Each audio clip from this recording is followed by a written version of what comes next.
Enjoying some peace and quiet out in nature. It's beautiful. Whatever you do right now, as you listen to this, watch this, I hope you're having a great day. I just want to throw something out that I picked up not too long ago. I was listening to a podcast episode, and it was an interview with a war veteran from World War II. And as you know, I think there's 16 million people, Americans, that were involved in World War II. It's a lot of people. And nowadays there's maybe a few thousand left. And we'll experience that whoever survived that is still alive in a few years down the road, none of them will be alive to tell their story. And so this interview was with a gentleman who just turned 100 years old. So he's 100 and just released his first book. I think it was his first book or a book. It doesn't matter. I mean, if you're 100 years old and you release a book or your first book, then there's hope for all of us. It was like, hey, if anything that I still want to accomplish in life, I think I can do that. I'm not 100 yet. So more power to this gentleman. And listening to his some of the things he said and shared, it's just eye-opening and mind-boggling, and just very deep, and made me appreciate my life, or the freedoms that I enjoy in my life in this nation, or worldwide, that is. And so, long story short, what really stood out to me, next to a bunch of stuff, but the one thing that I want to just, pinpoint, or just point out to say, is that I think he flew 38 missions. He was a pilot, 38 missions, and not only survived that, but had some obviously experience in near, they all should be dead, and they survived. Some of them survived. And it was normally it's a team of 10 guys in that plane. And so whatever they faced, whatever they went through, which for us is, we cannot even imagine. They went there voluntarily and fought a war that is not theirs. It became theirs because there was a cause, there was a purpose. They were pushed into this, in a sense, not by anybody other than the situation at that present time. And they answered the call valiantly and honorably, and it's just amazing. And whatever they experienced and went through and saw, and the horrifying images and loss and death and war, they never talked about it. They never, even he said, all of these guys, even years later, they never talked about it. They never talked among themselves about, do you remember? And so glad that we hear now some of those stories that have come out in books or movies or series. One thing that comes to mind is Band of Brothers.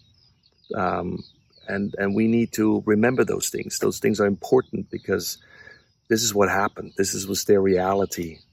And we, thank God, never had to face this. Hopefully never have to face this, but maybe one day we will be faced with similar situations. And will we rise up to the task and actually answer the call? And so he said one thing that I will never forget. He said, in all of what they went through, none of his teammates or his team complained. And listen, if you see or experience what they've seen and experienced, you can complain. You have reasons to complain. Nowadays, we'll say, of course, you need to make your voices heard, and it's important for different reasons. I'm not saying it's not, but they did not complain once. And that's just amazing. Think about that. You go through this stuff and you don't complain. And then I look at my life, or even our world nowadays, and the voices that are out there, and how not only that we complain, but what we say and what we share and how we share it and how we say it. It's just, I don't even find words for it at times. And I don't really, I'm trying to stay away from it, but you can't. I mean, it's everywhere. It's It's like all around us. And you know what I'm talking about.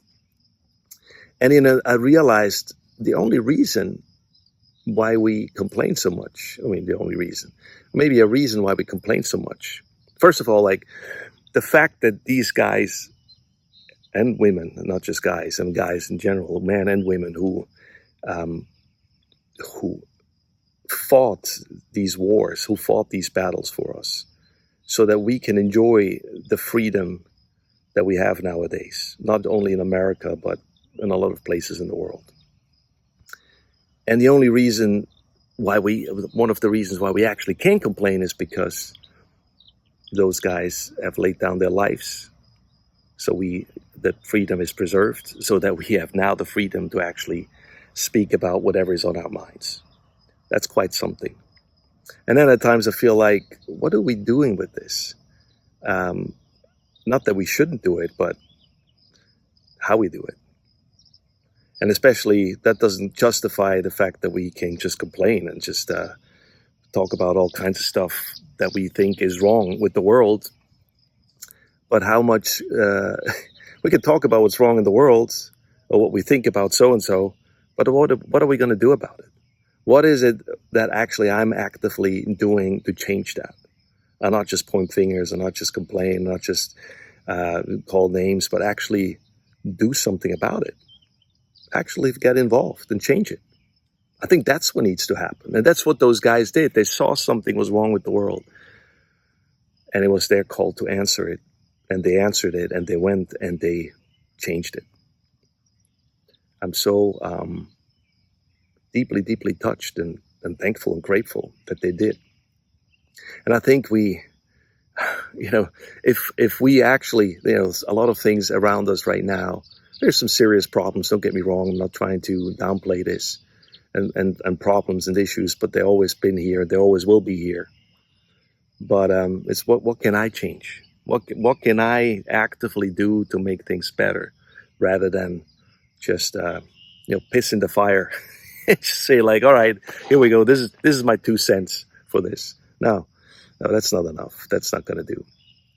And some things I think what we face right now are not really problems. Some of it. I'm not talking about the big issues, but smaller ones that we make big, that we blow out of proportions because they're really not that important. Because if I look back, those guys faced these dangers and peril and didn't complain. They could have would have had more right to complain than we do, but they didn't. And think about what we complain about, what we think are problems. It has, I think, a lot to do because we have no cause. Or not the same way. We're not faced with these issues. Because once you face a life and death situation like that, some things don't really matter anymore. Like even where you stand politically, to some degree. You know what I'm saying? Like these arguments that we have, or how we speak about it and how we treat each other. Because it's simply about survival. And I hope and I pray that we don't experience this. But maybe what we should do is hear some of those stories, listen to them, and learn from it, and actually realize that the life around us, or the world around us, even though, yes, there's problems, there's issues, and maybe they're not as bad as I make them out to be. Maybe some issues are not really issues. And maybe some things can easily be solved if I start with me. There's a great song by Michael Jackson, Man in the Mirror.